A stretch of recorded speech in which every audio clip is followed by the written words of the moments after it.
Hello everyone, myself Selen Barman. Welcome to GS with Selen. आज का हमारा टॉपिक है वॉल्केनो यानी कि ज्वालामुखी। देखिए, वॉल्केनो को समझने से पहले हमें अर्थ के इंटीरियर के बारे में जानना होगा। मैंने पिछले वीडियो में आप लोगों से डिस्कशन किया था अर्थ के इंटीरियर के बारे में। आप लोग अगर वो वीडियो ना देखे हों तो मैं लिंक वीडियो के डिस्क्रिप्शन में मैं डाल दूंगा, आप लोग वहाँ पर जाकर देख सकते हैं। उसमें मैंने बताया था कि अर्थ का जो इंटीरियर है वो 3 फॉर्म में डिवाइडेड है। कुछ इस प्रकार से क्रस्ट, ये ऊपर वाला पार्ट क्रस्ट, नीचे वाला मिडिल वाला पार्ट मेंटल, और ये जो नीचे वाला पार्ट है वो कोर के नाम से डिवाइडेड है। मेंटल भी आप लोग जानते हैं कि 2 पार्ट्स में डिवाइडेड है, अपर मेंटल और लोअर मेंटल। और कोर भी है जो आउटर कोर और इनर कोर के रूप में डिवाइडेड है। उस वीडियो में मैंने बताया था कि क्रस्ट के नीचे ही जैसे हम जाते हैं तो 300 किलोमीटर से 400 किलोमीटर के बीच में एक लेयर पाई जाती है। उस लेयर को हम कहते हैं एस्थेनोस्फीयर। एस्थेनो का मतलब होता है वीक, एस्थेनोस्फीयर इसका मतलब होता है वीक यानी कि दुर्बलता मंडल वाला जो पार्ट होता है, यहाँ पर मैग्मा ही मैग्मा होता है। और आप लोग जानते हैं कि जो बड़ी बड़ी प्लेट्स होती हैं जैसे कि ओशियानिक प्लेट और कॉन्टिनेंटल प्लेट, जिसे हम महासागरीय प्लेट और महाद्वीपीय प्लेट के नाम से जानते हैं, वो इसी मैग्मा में फ्लोट कर रही होती हैं। और कई बार ये प्लेट का आपस में टक्कर खा जाने से वाइब्रेशन जनरेट होता है जिसे हम अर्थक्वेक के नाम से जानते हैं। और कई बार इनके आपस में टक्कर खाने से दरारें भी आ जाती हैं, जो रॉक सरफेस वगैरह में आप लोग देख पाते हैं। उसी रॉक सरफेस के थ्रू ये मैग्मा ऐसे करके बाहर आ जाता है सरफेस पर, और एक अनारदाने के फॉर्म में सरफेस पर फूट पड़ता है कुछ इस प्रकार से, और हम इसे कह देते हैं वॉल्केनो यानी कि ज्वालामुखी। In the interior of the earth presented lava on the earth surface are called as volcano. यहाँ पर आप लोग देख पा रहे हैं ये एक वॉल्केनो का पिक्चर है। जिस जगह पर वॉल्केनो इरप्ट हो रहा है, यहाँ पर देखिए जिस जगह से वॉल्केनो इरप्ट हो रहा है, यहाँ पास से इरप्ट हो रहा है, ऐसे अनारदाने के फॉर्म में फूट रहा है।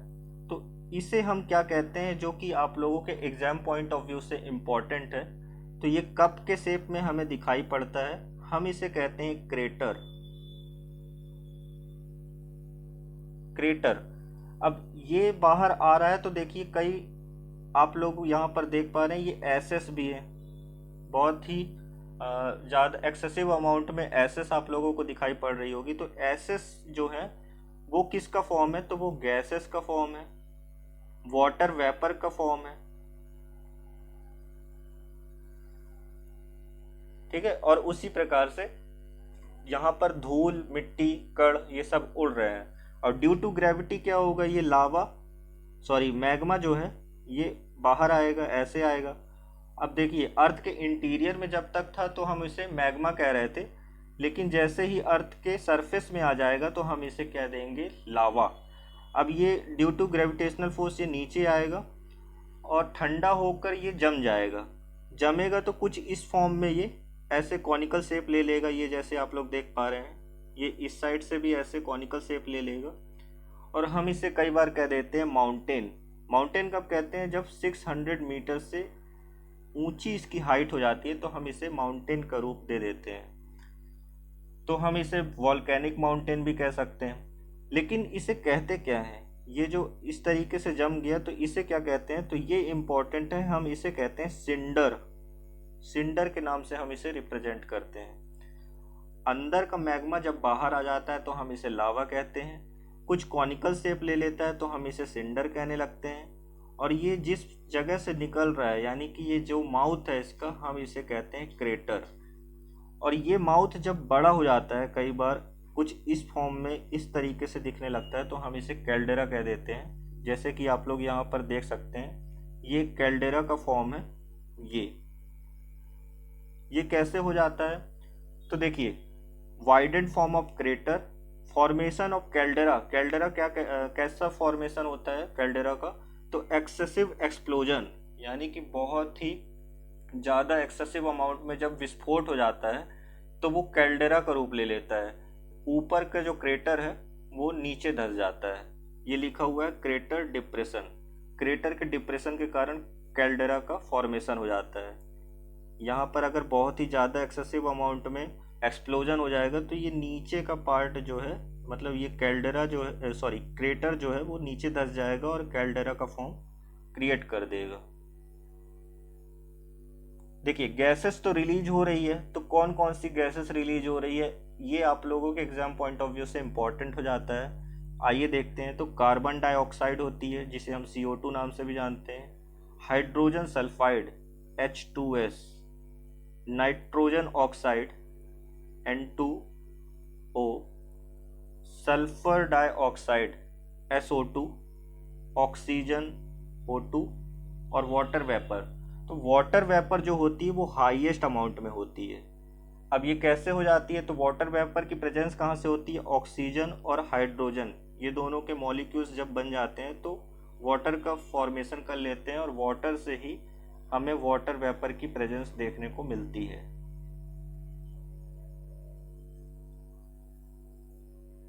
आगे हम देखते हैं प्रॉपर्टीज ऑफ क्रेटर। क्रेटर की प्रॉपर्टीज को हम समझते हैं। देखिए crater are called mouth of volcano.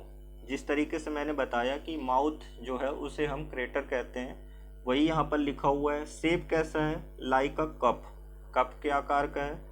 Entry gate of lava, नीचे था तो मैग्मा, ऊपर आया तो लावा, ठीक है, तो उसका एंट्री गेट कहलाता है लावा का। Whenever water exist on the crater it's called as the crater lake. कई बार क्या होता है, बारिश होती है, ऊपर पानी भर जाता है तो हम उसे क्रेटर लेक बोल सकते हैं। जैसे इस प्रकार से आप लोग देख पा रहे हैं, यहाँ पर से बारिश होगी तो एक क्रेटर लेक का फॉर्मेशन कर सकती है। अब मैग्मा और सिंडर के बारे में। मैग्मा और सिंडर क्या है? मैग्मा है melt part of rock inside the earth. Rock का पिघला हुआ पार्ट जो कहलाता है अर्थ के इंटीरियर में जो होता है, तो हम उसे क्या कहते हैं? Magma. When occurred outside the interior earth called as lava. अब वो अर्थ के सरफेस में आ गया तो हम उसे लावा के नाम से बोलने लगे। सिंडर है when lava cooled outside and takes conical shape in the form of solid are called cinder. ये लावा अंदर से आया और इस प्रकार से लावा ठंडा होकर कॉनिकल शेप बना लिया तो हम इसे क्या कहने लगे? सिंडर। ये वाला पार्ट कहलाया सिंडर। अब वॉल्केनो के टाइप्स के बारे में थोड़ा देख लेते हैं। देखिए वॉल्केनो के 3 टाइप्स हैं। फर्स्ट है एक्टिव वॉल्केनो, सेकंड है डोरमेंट वॉल्केनो और थर्ड है एक्सटिंक्ट या डेड वॉल्केनो। एक्टिव का मतलब सक्रिय ज्वालामुखी, डोरमेंट का मतलब प्रसुप्त ज्वालामुखी और एक्सटिंक्ट या डेड वॉल्केनो का मतलब होता है शांत ज्वालामुखी। तो देखिए इसकी डेफिनेशन क्या एक्टिव वॉल्केनो की? These volcanoes constantly eject the volcanic lava gases and ashes. यानी कि जो निरंतर उद्गार हो रहा है हम उसे क्या कह दे रहे हैं? एक्टिव वॉल्केनो, यानी कि सक्रिय ज्वालामुखी। इसके कुछ एग्जाम्पल हैं जो कि आप लोगों के एग्जाम पॉइंट ऑफ व्यू से इम्पोर्टेंट है कि कौन सा ज्वालामुखी किस जगह का है, किस टाइप का है। तो देखिए किलायू जो कि USA में है, इसकी क्या इम्पोर्टेंस है? तो वर्ल्ड मोस्ट एक्टिव वॉल्केनो, यानी कि ये प्रति मिनट प्रति सेकंड उद्गारित हो रहा है, इसलिए हम इसे वर्ल्ड मोस्ट एक्टिव वॉल्केनो के नाम से रिप्रेजेंट कर रहे हैं। सेकंड है कोलिमा जो कि मैक्सिको में है, ये भी सेम है, प्रति मिनट प्रति सेकंड ये भी उद्गार हो रहा है, इसे भी हम वर्ल्ड मोस्ट एक्टिव वॉल्केनो के नाम से रिप्रेजेंट कर सकते हैं। नेक्स्ट है एटना। आप लोग नाम सुने होंगे, अगर नहीं सुने होंगे तो स्ट्रोम्बोली का नाम जरूर सुने होंगे। ये दोनों कहाँ पर हैं? तो इटली में है। अब स्ट्रोम्बोली को किस नाम से भी जानते हैं? तो वो इम्पोर्टेंट है light house of the Mediterranean, यानी कि भूमध्य सागर का प्रकाश स्तंभ। यहाँ पर आप लोग देख पा रहे हैं कि ये एक मेडिटेरेनियन सी है पूरा का पूरा ये, और यहाँ पर इटली है। तो जो स्ट्रोम्बोली है ना, जब वो फूटता है तो ये पूरा का पूरा पार्ट हमें जलता हुआ दिखाई पड़ता है, इसलिए हम इसे कह देते हैं light house of the Mediterranean. आगे देखते हैं बैरन आइलैंड ये भी एक एक्टिव टाइप का वॉल्केनो है जो कि इंडिया में है। तो इंडिया में कहाँ पर है? अंडमान और निकोबार में। नेक्स्ट है माउंट कोटापेक्सी जो कि इक्वाडोर में है। इसकी क्या प्रॉपर्टी है? तो देखिए, वर्ल्ड हाईएस्ट एक्टिव वॉल्केनो, ये सबसे ऊंचा ज्वालामुखी है जो कि सक्रिय ज्वालामुखी में से एक है। इसकी हाइट कितनी है? तो 19,613 फीट है। आगे देखते हैं ओजस डेल सालाडो, ये कहाँ पर है? अर्जेंटीना और चिली के बॉर्डर में है। कहाँ पर? देखिए, आप देखते हैं, ये यहाँ पर, ये पूरा का पूरा हिस्सा जो है वो चिली का है और ये वाला जो पार्ट है ये अर्जेंटीना का है। ये अर्जेंटीना, ये चिली। यहाँ पर ओजस डेल सालाडो है, यहाँ पर जो कि बॉर्डर शेयर करता है किसका? चिली और अर्जेंटीना का। और नीचे आप देख सकते हैं अकांकागुआ, यहाँ पर पूरा का पूरा अकांकागुआ है जो कि बॉर्डर शेयर करता है किसका? अर्जेंटीना और चिली का, जो कि हम आगे देखेंगे। ये दोनों माउंटेन रेंज हैं जो माउंटेन पीक हैं जो ये हैं एंडीज माउंटेन के। ठीक है, एंडीज आप लोग जानते होंगे कि एंडीज जो रेंज है वो कहाँ पर है? साउथ अमेरिका की है। आगे देखते हैं माउंट एरेबस जो कि एक अंटार्कटिका का एक्टिव वॉल्केनो है। अब देखते हैं डोरमेंट वॉल्केनो के बारे में। तो डोरमेंट वॉल्केनो यानी कि प्रसुप्त ज्वालामुखी क्या है? Not erupted in a near history but may be erupt in a future, जो कि अतीत में उद्गार ना हुआ हो लेकिन भविष्य में इसके उद्गार होने की पूरी संभावनाएं हों। एग्जाम्पल के तौर पर क्या है? विसुवियस जो कि इटली में है। फ्यूजियामा, इसे हम माउंट फ्यूजी के नाम से भी जानते हैं, जो कि जापान में है। क्रांकाटोआ इंडोनेशिया में है। नारकोंडम इंडिया में है, बट कहाँ पर है? तो अंडमान और निकोबार में। मेयन फिलीपींस में है। अब देखते हैं एक्सटिंक्ट और डेड वॉल्केनो यानी कि निष्क्रिय ज्वालामुखी। Not erupted in a history and no chance to erupt in a future, ये हिस्ट्री में, इतिहास में कभी उद्गार ना हुआ हो जिसका, और इसका फ्यूचर में भी उद्गार होने की कोई संभावना ना हो, तो हम उसे क्या कह देते हैं? निष्क्रिय ज्वालामुखी या शांत ज्वालामुखी। इसके एग्जाम्पल क्या क्या है? चिम्बराजो जो कि इक्वाडोर में है। माउंट किलिमंजारो जो कि अफ्रीका में है। तो अफ्रीका में कहाँ पर? तंजानिया। पोपा म्यांमार में।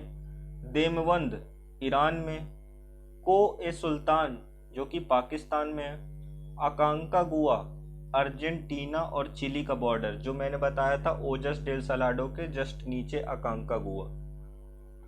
ओजस डेल सालाडो था वो एक्टिव वॉल्केनो था।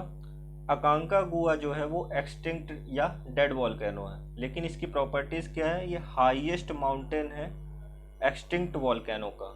इसकी हाइट कितनी है? 6960 मीटर, ये इसकी हाइट है। यानी कि शांत ज्वालामुखी में सबसे ऊंचा ज्वालामुखी जो है वो अकांकागुआ है। वीडियो पसंद आई हो तो वीडियो को लाइक कीजिए, अपने दोस्तों के साथ शेयर कीजिए, चैनल को सब्सक्राइब कीजिए। Thank you very much.